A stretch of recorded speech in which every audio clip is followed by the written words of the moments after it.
How did they deliver pizzas before GPS? It's 2003. I didn't have GPS or a cell phone.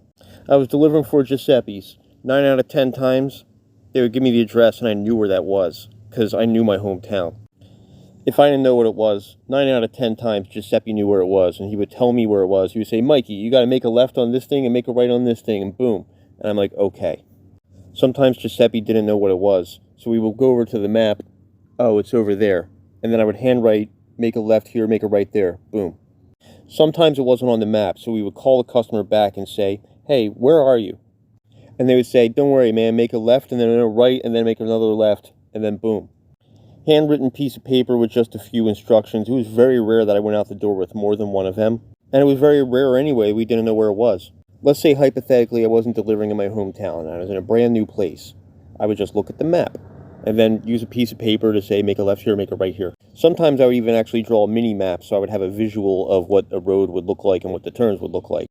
Usually that's more helpful to me than using text to say, make a left, make a right.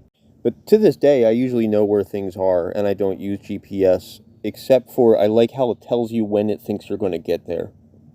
At this time, I'd like to remind everybody, if you're very serious about privacy and you're trying to go somewhere without anyone else knowing, leave the phone at home. Because location tracking, that data might not be limited to just your provider. Data can be subpoenaed, and even if you think you're doing nothing wrong, someday someone who looks just like you is going to commit a murder. You don't want your location history to show that you were in the wrong place for something you didn't want nothing to do with. You go to a protest, leave your phone at home. Know how to get there, know how to get home. I don't think you should be cheating in your relationship. I think you should be honest. But if you do, leave the phone at home. Oh, but I have to take it. No, you don't. It's been less than 20 years that we've had to take the phone everywhere. Ask an older person what it was like to live back then. Humans have survived for millions of years without phones.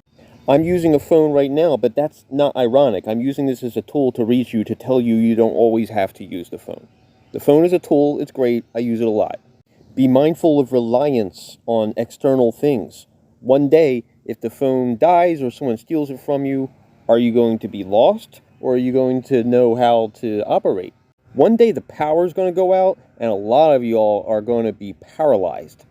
I don't want to see that happen. Put the phone down once in a while and learn how to operate in the real world. We used to knock on doors. We used to write letters. We used to leave notes in public. That actually worked. Real life message boards. Thanks for watching. This video should not have been 3 minutes long. Buy maps, copy maps, memorize maps. Do it for fun.